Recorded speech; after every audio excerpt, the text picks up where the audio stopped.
Pada kesempatan kali ini, kita dari kelompok 4 mata kuliah Ekonomi Sumber Daya Manusia akan mempresentasikan hasil dari pekerjaan kita, yaitu adalah dampak Omnibus Law terhadap sektor keuangan pada pengupahan, hubungan industrial, dan serikat pekerja.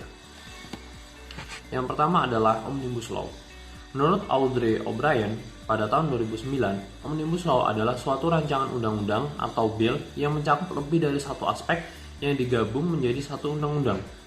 Sementara bagi Barbara Sinclair pada tahun 2012, Omnibus Law atau Omnibus Bill merupakan proses pembuatan peraturan yang bersifat kompleks dan penyelesaiannya memakan waktu lama karena mengandung banyak materi meskipun subjek, isu, dan programnya tidak selalu terkait. Lalu adalah penerapan sistem RUU Omnibus Law di Indonesia. Penerapan sistem RUU Omnibus Law di Indonesia memiliki dua syarat. Yang pertama adalah jika RUU Omnibus Law disahkan dapat melahirkan undang-undang baru yang bisa mempersatukan undang-undang baru dengan direksi atau hak pejabat untuk sinergi. Syarat yang kedua adalah Omnibus Law bisa digunakan di Indonesia untuk penyeragaman kebijakan pusat dan daerah dalam menunjang iklim investasi. Nah, berkenaan dengan hal ini, Omnibus Law bisa menjadi cara singkat berbagai solusi peraturan perundang-undangan yang saling berbenturan, baik secara vertikal maupun secara horizontal.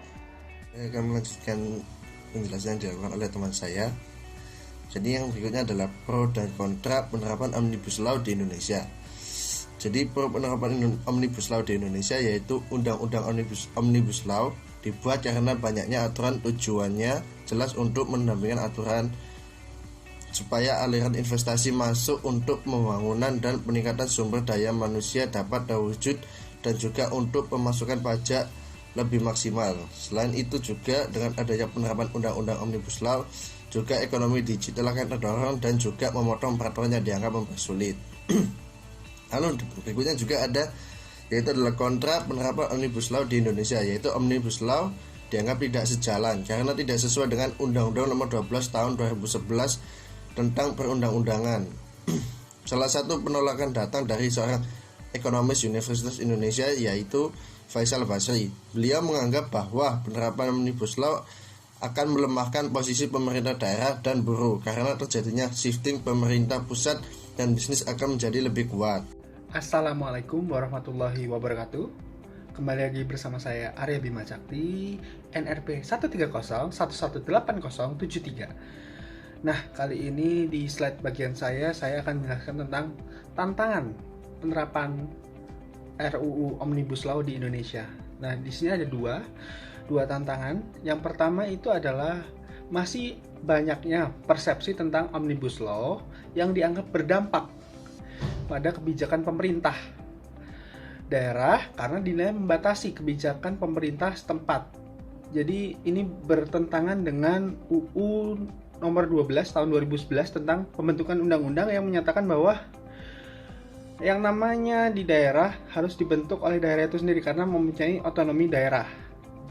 Nah, yang selanjutnya yang tantangan nomor 2 adalah Omnibus Law ini dianggap tidak sejalan dengan undang-undang yang sudah ada. Undang-undang yang sudah ada tadi yaitu yang tahun UU Nomor 12 Tahun 2011 tentang pembentukan perundang-undangan. Nah, contohnya seperti ini. Jika dalam provinsi, undang-undang itu dibentuk oleh Dewan Perwakilan Rakyat yang berada di provinsi.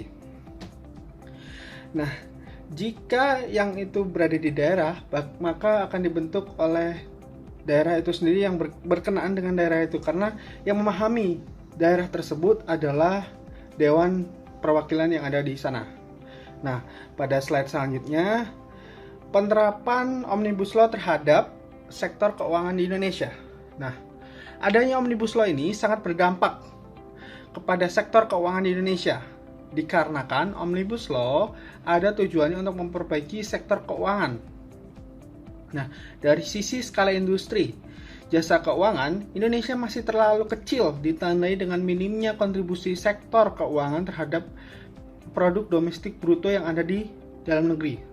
Nah, kedua, peran pasar keuangan belum optimal sebagai sumber pembiayaan nasional karena terkendala peraturan yang belum pasti dan belum jelas arahnya kemana. Dan yang terakhir adalah industri jasa keuangan di Indonesia dianggap belum efisien atau costly, masih banyak biaya-biaya yang tidak perlu yang dikeluarkan, ditandai dengan tingginya interest margin dibandingkan dengan negara-negara lain yang sektor keuangannya sudah memadai. Nah, sekian dari saya, dan slide selanjutnya akan dilanjutkan oleh kawan saya. Terima kasih. Saya Rudi Sucipto, NRP 13011170067. Saya akan membahas pengaruh Omnibus Law dalam sektor keuangan. Dalam bidang perpajakan, objektif yang harus dicapai adalah mengharmonisasikan ketentuan fasilitas dengan tujuan meningkatkan iklim usaha kondusif dan atraktif bagi investor yang diharapkan dapat memberikan peningkatan dalam pertumbuhan ekonomi di Indonesia. Selanjutnya dalam bidang ekonomi industri. Pengaturan sektor jasa keuangan meliputi subsektor industri perbankan, asuransi dana pensiun, perusahaan pembiayaan dan penjaminan, serta pasar modal. Selanjutnya ada 3 tujuan utama pengaturan sektor keuangan terkait Omnibus Law. 1.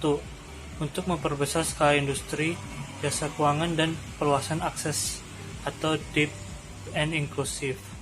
Kedua, untuk menciptakan sistem keuangan yang lebih efisien, cepat, dan transparan atau efisiensi. Ketiga, untuk menjaga sistem stabilitas sistem keuangan atau stability. Terakhir, kesimpulan dari kelompok kami adalah pengaruh Omnibus Law dalam sektor keuangan di Indonesia sangat memberikan pengaruh yang besar dalam berbagai bidang seperti bidang perpajakan dengan menyesuaikan ketentuan fasilitas dalam perpajakan sehingga dapat meningkatkan keadaan usaha yang kondusif. Berikutnya bidang ekosistem industri. Pengaturan sektor keuangan meliputi banyak subsektor industri seperti perbankan, asuransi, dana pensiun, perusahaan pembiayaan dan penjaminan, serta pasar modal. Masing-masing subsektor industri memiliki kepatuhan prinsip regulasi yang berbeda-beda. Sekian presentasi dari kelompok kami. Terima kasih.